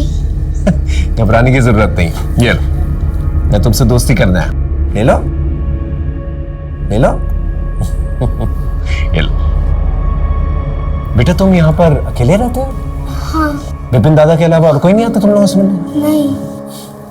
देखो बेटा, कभी भी कोई भी प्रॉब्लम हो ना तो पुलिस स्टेशन आ जाना, ठीक है? मुझसे मिलना। पुलिस अंकल, क्या आपका नंबर मिल सकता है? मेरा नंबर क्यों चाहिए तुम्हें? ये आपके लड़के ना मुझे बहुत परेशान करते हैं, तो अगली बार परेशान करेंगे तो मैं आपको फोन करूंगा और उन्हें बताऊंगा कि मेरे पास पुलिस अंकल है, तो सब डर जाएंगे।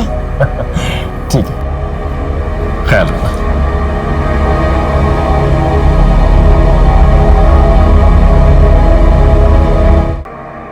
सर आइए सर, ये पांडा जी हैं, इसी पुलिस स्टेशन से 4 साल पहले रिटायर हुए। सर कैमरा बहुत। बताइए सर, चंद्रिका के बारे में और क्या इन्फॉर्मेशन है आपके पास? सर चंद्रिका ने मेरे पास आके उसके पति की गुमशुदा होने की रपट लिखवाई थी। हर दिन आके रोती थी, फिर अचानक से गायब हो गई। उसका कुछ पता ही नहीं था।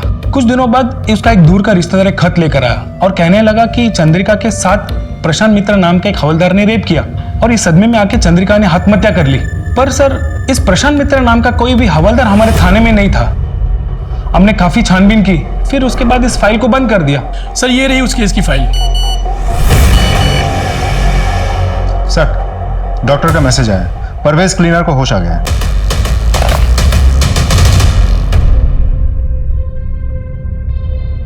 नमस्ते साहब। ये बताओ, सलीम को किसने मारा और पानी की टंकी में तुम्हें किसने डाला? वो जो ढाबे पे औरत काम करती है ना, उसी ने किया साहब। वो बूढ़ी औरत चंद्रिका?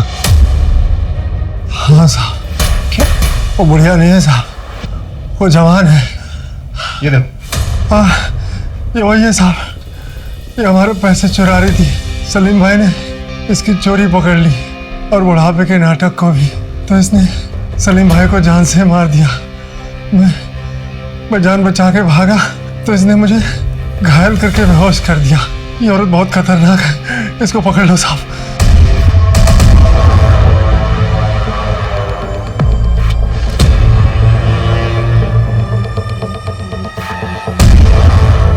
उफ, क़यामत है।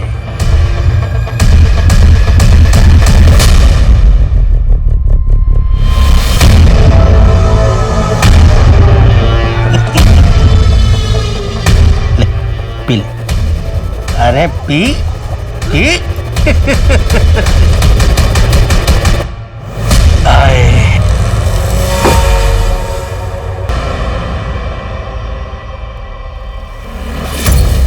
मुझे देख के रास्ता खाली किया कर। क्यों? रास्ता तूने खरीद लिया है क्या? ज्यादा ऊंची आवाज में बात मत कर, बाबा को बुला दूंगा। अब मैं तेरे बाबा से डरता नहीं हूँ, तो क्या मेरे पास पुलिस अंकल है?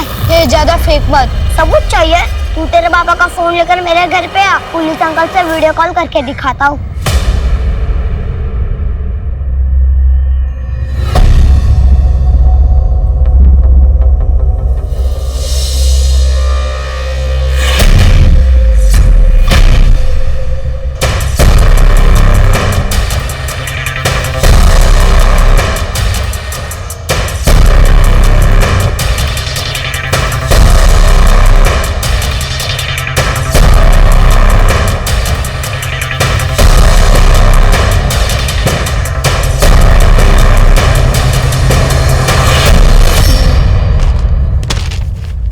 चलिए नंबर डायल कर फटा। वीडियो को? अरे मिंटू। जय हिंद सर। कोई प्रॉब्लम? नहीं सर, ऐसे ही फोन किया। अरे मिंटू, ऐसे फोन मत किया करो। हाँ, कोई प्रॉब्लम होगी तो जरूर फोन करना, मैं तुम्हारी हेल्प करूंगा। ओके, अपनी पढ़ाई पे कंसंट्रेट करो। हाँ सर। ठीक है। एक मिनट मिंटू, वो पीछे तुम्हारे जो फोटोग्राफ है, जरा उसके पास जाना, दिखाना मुझे। ये तुम्हारी फैमिली फोटोग्राफ है ना? हाँ सर। फोटो में तुम दोनों के अलावा ये पीछे बड़ी लड़की कौन है? Okay okay, bye sir. काटना। फोन काट दिया। आई एम श्योर इस लड़की का कुछ लेना देना जरूर है इससे। शायद विपिन को पता होगा। सर, मिंटू और टिया की एक बहन भी थी जो उनसे 10-12 साल बड़ी थी। बचपन से उसकी दिमागी हालत खराब थी, इसलिए उसको मेंटल असाइलम में डाला था। सिर्फ चंद्रिका ही जानती थी कि वो लड़की कहाँ है और कैसे है। चंद्रिका के मरने के बाद मैंने भी उस लड़की को ढूंढने की कोशिश नहीं की, क्योंकि पहले से 2 बच्चे में पाल रहा था। वो बहुत बड़ी बात थी मेरे लिए। ठीक है, कोई भी खबर मिले तो प्लीज हमें बताना। जा। राजीव ये झूठ बोल रहा है। आसपास के मेंटल असाइलम से पता करो, और ये जितने भी पड़ोसी हैं ना, उनसे पूछताछ करो। कोई ना कोई तो जरूर कुछ जानता होगा। Right sir.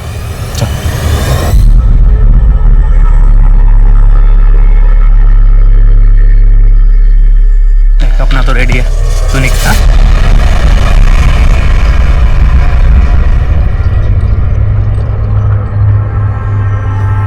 क्यों सेठ, पसंद नहीं आई मैं आपको? पसंद तो बहुत है, लेकिन उतने पैसे नहीं है मेरे पास। मुझे भी तो बहुत पसंद आया सेठ। चलेगा? चल आओ सेठ। अरे आओ ना, आज तो आपको मैं जन्नत की सैर कराऊंगी, वो भी मेरे स्टाइल में। अब देखो चमेली का जादू। लेकिन मजा आना चाहिए। हाँ हाँ बिल्कुल, आप बस देखते जाओ कि ये चमेली क्या क्या करती है। ये क्या कर रही हो लेकिन? बस थोड़ा और इंतजार। बड़ा अजीब स्टाइल है यार। हाँ ये अपना स्टाइल है। क्या बात है, जल्दी करो जो करना है वो। मैं तो एकदम प्यासा प्यासा हो रहा हूँ। अरे अरे मार क्यों रही हो? ঠিক আছে ঠিক আছে আমি জানাচ্ছি। सर मेरा दोस्त छोटू कल रात से गायब है। अरे दोस्त पोस्त से मिलने गया होगा, 24 घंटे वेट करो, देखছি কি করা যায়। কি नाम बोले? सर छोटू। कहाँ काम करता है? सर ढाबे पे काम करता है। ढाबा? कौन सा ढाबा? Sir welcome dhaba. कहाँ से गायब हो? सर हम सोनागाछी गए थे। सर मैं तो अपनी रेगुलर वाली के साथ गया था, पर सर जब मैं वापस आया तो पता लगा छोटू किसी नई लड़की के साथ गया है। सर जब मैंने पता किया तो उस लड़की का नाम और पता किसी को कुछ नहीं मालूम था। सर मैं थकार के घर आ गया। मैंने सुबह में उसको फिर से फोन किया, रिंग बज रही थी पर उसने उठाया नहीं। सर एक काम करो, सोनागाछी रोड जा और वहां के दलाल को ठग लेके, और ये छोटू का फोन जो है सर्वेलेंस पे डालो। Right sir. सर साहब मेरे भैया और भाभी 2 दिन से गायब है साहब। साहब उनका फोन भी बंद आ रहा है। कहाँ से गायब हुए? बारहवीपुर से 12-7 आ रहे थे, वहां से निकले तो सही पर यहाँ नहीं पहुंचे। आप एक काम करो, अपने भैया और भाभी की फोटो उनके डिटेल्स के साथ एफआईआर दर्ज करवा दो। एक बात समझ में नहीं आ रही, ये हाईवे के 10 किलोमीटर के रेडियस में ऐसा कौन सा ब्लैक होल है कि एक के बाद एक आदमी गायब हो जा रहे हैं? वहां की पेट्रोलिंग बढ़ा दो। बताता हूँ साहब, कल रात एक भले घर की लड़की मेरे पास आई और गिड़गिड़ाने लगी कि उसकी माँ की तबीयत बहुत खराब है, इलाज के लिए पैसे चाहिए। साहब उसका नाम पता मुझे कुछ नहीं मालूम साहब। उसकी शक्ल याद है तुझे? हाँ साहब। स्केच बनवा सकता है? साहब स्केच आर्टिस्ट। सर एक खबर मिली है सर, मिंटू और टिया की माँ, वो ओरिजिनल चंद्रिका? हाँ सर, उनकी एक पड़ोसन जो ओरिजिनल चंद्रिका को बहुत अच्छी तरीके से जानती है, अभी वो बीमार है इसीलिए हॉस्पिटल में एडमिट है। मुझे ऐसा लगता है सर उनसे कुछ पता चल सकता है। ठीक है, मिलते हैं उससे। पानी पानी चाहिए? हाँ ये ले पानी। पानी बताएगा या नहीं? बोल। बताता हूँ, सब सच सच बताता हूँ। पानी दे दो। आप मिंटू और टिया की पड़ोसी हैं। उनकी माँ चंद्रिका, उनकी एक बड़ी बेटी भी थी, उसके बारे में क्या जानती हैं? निशा चंद्रिका की सबसे बड़ी बेटी थी। वो बहुत ही टैलेंटेड लड़की थी, शांति निकेतन पढ़नी चाहती थी। चंद्रिका का पति एक ट्रक ड्राइवर था, अच्छा खासा कमा लेता था। 10 साल पहले चंद्रिका का पति और ट्रक दोनों गायब हो गए। चंद्रिका के ऊपर और उसके परिवार के ऊपर दुख का पहाड़ टूट पड़ा। चंद्रिका अपने पति की पूछताछ करने के लिए पुलिस स्टेशन जाया करती थी। उसके साथ 1-2 बार मैं भी गई थी। साहब আমার ঘরে ছোট ছোট বাচ্চা, যদি पति ना मिला तो वो अनाथ हो जाएंगे। अरे हमने कहा नाम पूछताछ कर रहे हैं, जब पता चल जाएगा घर पे आके बता देंगे। कौन जाओ। ऐसे में एक दिन पुलिस स्टेशन के बाहर उसे एक हवलदार मिला। अरे चंद्रिका जी नमस्ते, मैं प्रशांत मित्रा, इसी पुलिस स्टेशन में कांस्टेबल हूँ। चंद्रिका जी बहुत दिनों से देख रहा हूँ कि आप अपने पति को लेकर बहुत परेशान हैं। मैं आपकी मदद करना चाहता हूँ, आपके पति शरद को ढूंढने में पूरी मदद करूंगा मैं। आप मुझे मेरे घर पर आके मिलेंगी करीब शाम को 7 बजे। हाँ हाँ ठीक है।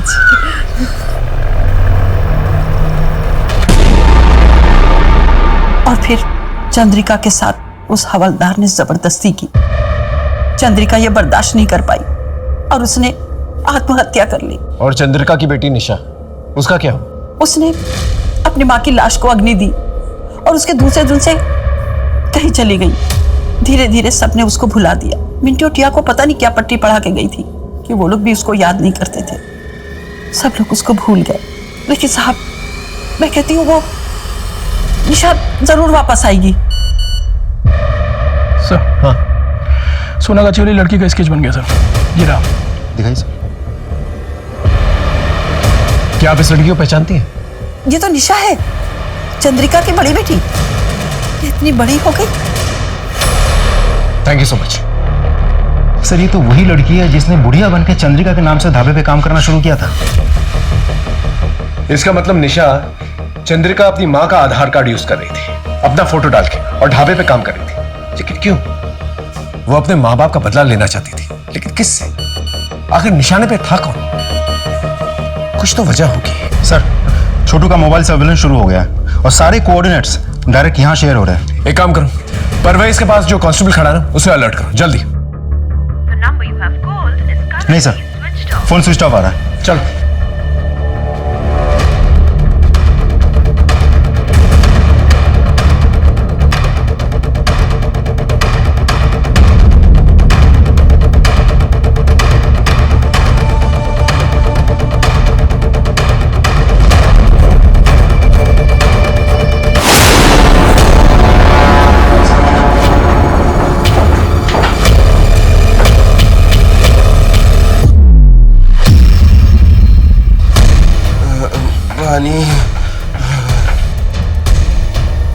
छोटू छोटू उठो। हाँ, आराम से आराम से। वो लड़की कहाँ है जिसने तुम्हारा ये हाल किया? वो सिटी हॉस्पिटल गई है सर। ये तो वही जगह है जहां पर परवेज जो है एडमिटेड है। एक काम करो, 2 कांस्टेबल्स को बोलो से लोकल हॉस्पिटल लेके जाए। हम लोग सिटी हॉस्पिटल चलते हैं। सर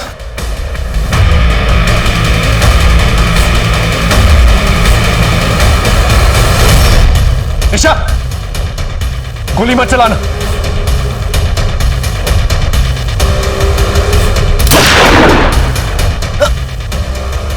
आप ठीक है?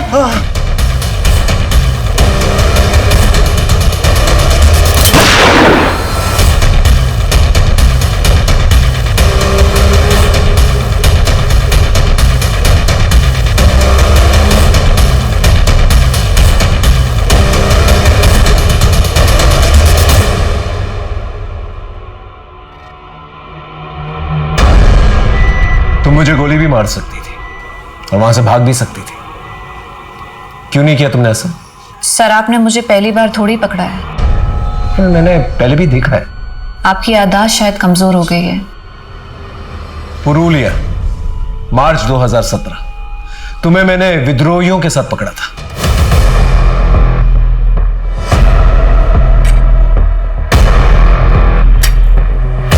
इन राइफल्स को वैन में रखो।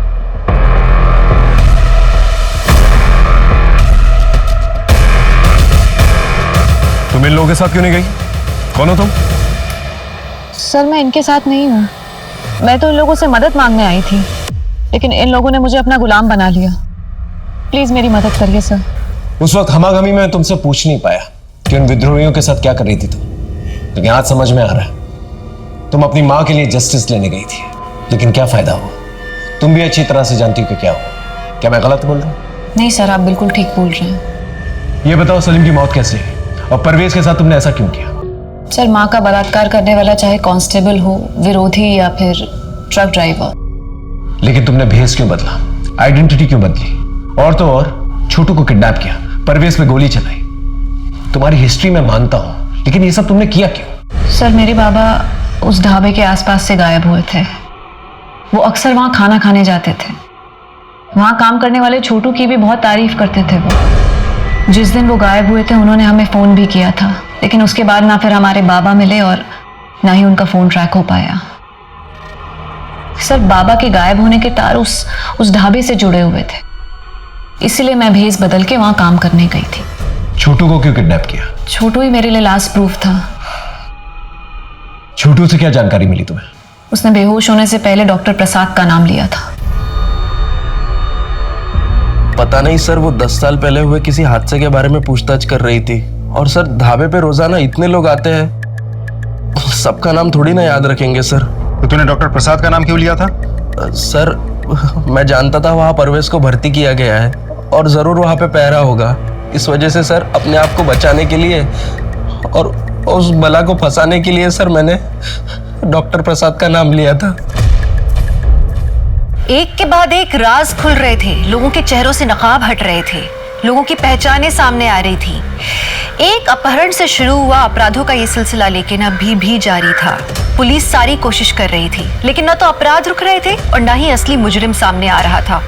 ऐसा लग रहा था जैसे पुलिस डेड एंड पे आ गई है। लेकिन अचानक ऐसा कुछ हुआ जिसने तहकीकात को एक नया मोड़ दे दिया। जैन सर। जैन, बोलो विनोद। सर एक्चुअली केस के सिलसिले में आपसे जरूरी बात करना है सर। पिछले कुछ महीनों से हमारे एरिया से गुजरने वाले हाईवे से लोग बड़े रहस्यमय तरीके से गायब हो रहे हैं। और सर सिर्फ लोग ही नहीं, बल्कि उनकी गाड़ियां, उनके सामान और बच्चे तक सब कुछ वैनिश हो रहा है सर। और सर हमें समझ तक नहीं आ रहा है आखिर माजरा क्या है। वो हाईवे हमारी जुडिडिक्शन से भी गुजरता है ना? हाँ सर, इसलिए मैं आपसे मिलने आया। महेंद्र, एक काम करो, हाईवे की एंट्री पॉइंट पे ना नाकाबंदी करवा दो और तुम अपने एग्जिट पॉइंट पे और आने जाने वाले जितने भी लोग हैं उनका एक रजिस्टर मेंटेन करो और आपस में मैच करो। उस पूरे एरिया में पेट्रोलिंग बढ़ा दो। जितनी भी दुकानें हैं, ढाबे हैं, सबको चेक करो। ये कोई बर्मुडा ट्रायंगल तो है नहीं कि गाड़ी समेत इंसान गायब हो जाए। एक मिनट। हाँ बोलूं? जैन जी, पटना से एक क्रिमिनल जो है हमारे एरिया में पैरोल जम करके आया है, उसे पकड़ना है। सीआईडी की इंफॉर्मेशन।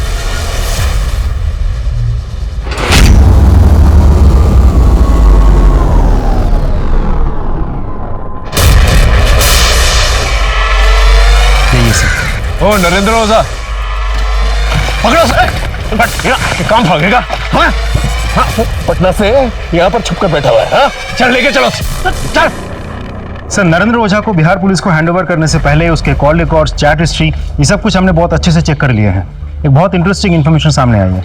ये नरेंद्र ओझा कुछ ऐसे लोगों के संपर्क में है जिन्हें अगर हम रंगे हाथों पकड़ ले तो बहुत बड़े रहस्य का पर्दाफाश हो सकता है। Good job Rajdeep. Thanks. Are you ready? Sir.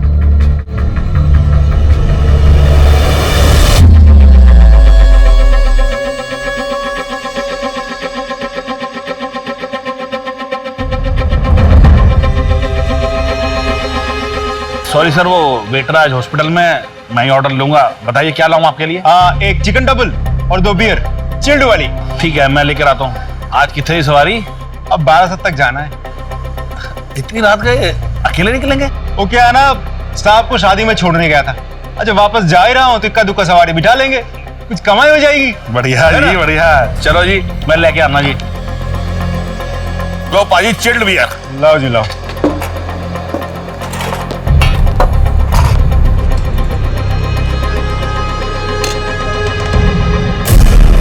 तो कितने गए पाजी? आया जी, आया। दसो जी, कितने पे हैं? 900 रुपये हो जी। लो जी। हेलो जी, सत श्री अकाल जी। हेलो, हाँ हाँ, ग्राहक निकल गया, ध्यान रखना। Okay bye.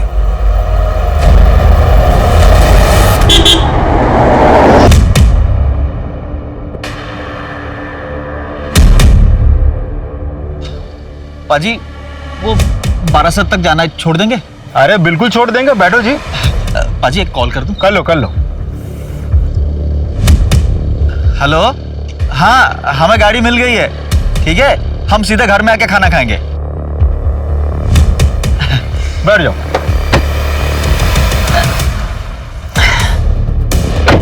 हमारा साथ जाने का। जी बैठ जाओ जी, बैठ जाओ। ठीक है ठीक है।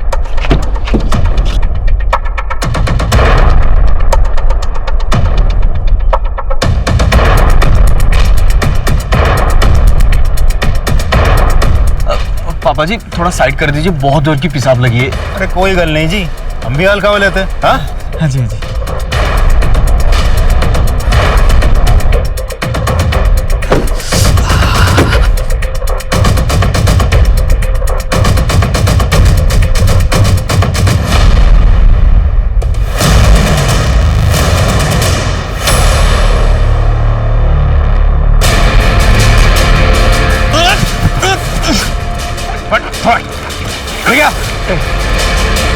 बोल, किसके लिए काम करता है? बोल वरना गोली चला दूंगा। बोल। डॉक्टर नरेंद्र ओझा। चल। डॉक्टर नरेंद्र ओझा, पवन, मदन और प्रकाश, इन तीनों को रंगे हाथों पकड़ा है हम लोगों ने, और तीनों ने कबूल किया है वो तीनों तुम्हारे लिए काम करते थे। अब सीधे सीधे बोलेगा या मार खा के बोलेगा? साहब 10 साल पहले मेरा एक अस्पताल था, छोटा सा। पैसा थोड़ा बहुत कमा लेता था, पर मेरे हिसाब से जितनी मेरी उम्मीद थी बहुत कम। तो मैंने एक गैंग बनाई, ढाबे वाला शोमैन और वो छोटू। उनके पास रात में जो लोग खाना खाने आते थे, उनसे बातों बातों में सारी जानकारी निकाल लेते थे वो लोग। और जैसे ही वो लोग ढाबे से निकलते थे, उसके बाद हम उन्हें किडनैप करते थे। फिर डॉक्टर प्रसाद की मदद से मैं उनकी आंखें, किडनी और बाकी सारी जितने भी ऑर्गन्स हैं जो काम के हैं, जिनसे हम पैसा बना सकते हैं, निकाल लेते थे। और हाँ, वो गाड़ियाँ, उनको हम डिसमेंटल करके स्पेयर पार्ट्स यूपी बिहार में बेच देते थे। और कितने लोगों को शिकार बनाया तुमने? ठीक से याद नहीं है, पर कुछ 100-125 लोगों की शिकार की होगी। इसे जानते हो? हाँ साहब, इसे कैसे भूल सकता हूँ। इसका पति तो पहला शिकार था साहब। किडनी का बहुत पैसा मिला था इसके। और फिर पता चला कि रोज पुलिस स्टेशन जाती है, तो मैं चेक करने गया साहब। उसको देखा तो मेरा दिल आ गया था उस पर। फिर मैंने पुलिस कांस्टेबल होने का नाटक किया और उसे वादा किया कि उसके पति को ढूंढ निकालेंगे। इसी बहाने उसको घर ले गया, मैंने मजे लिए और भगा दिया उसको साहब।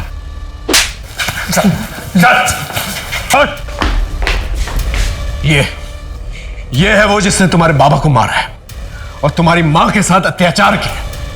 ये मन तो कर रहा है इसे मैं तुम्हारे हवाले कर दूं, लेकिन लोगों का कानून पे से विश्वास ना उठ जाए, इसलिए ये साला जो है ना, सीधा यहां से जेल जाएगा। और मैं तुमसे वादा करता हूं कि मैं पूरी कोशिश करूंगा कि कोर्ट इसे कम से कम फांसी की सजा दिलवाए। चल चल। निशा के आंसू रुके या नहीं पता नहीं, डॉक्टर ओझा का रैकेट पुलिस ने नेस्तनाबूद कर दिया। यह आवश्यक है कि हम अपने परिवारजनों को किसी भी अपराध का शिकार होने से बचाएं, लेकिन अगर दुर्भाग्यवश कोई अपराध हो जाए तो पुलिस का सहारा लेना, न्याय का सहारा लेना भी उतना ही जरूरी है। क्योंकि कानून खुद के हाथों में लेने से आपकी अपनी जिंदगी तो बर्बाद होती है, साथ ही आपके अपने भी बदले की आग में झुलसते हैं। एक अपराधी के लिए उसका विक्टिम सिर्फ उसके लिए एक शिकार होता है, लेकिन ये शिकार किसी की माँ, किसी की बहन, किसी की बेटी, किसी का पति, किसी के परिवार का हिस्सा होता है। पीड़ा उस शिकार से ज्यादा उसके परिवार को होती है। इसी सीख के साथ मैं दिव्यांका त्रिपाठी दहिया अब लेती हूँ आपसे विदा। फिर मिलूंगी अपराध की नई कहानी के साथ। तब तक देखते रहिए क्राइम पेट्रोल, सतर्क, विमेन अगेंस्ट क्राइम। एक औरत परिवार, अब हर औरत का भार। जय हिंद। इस तरह के और भी एपिसोड देखने के लिए हमारे चैनल को सब्सक्राइब करें और बेल आइकन दबाना ना भूलें।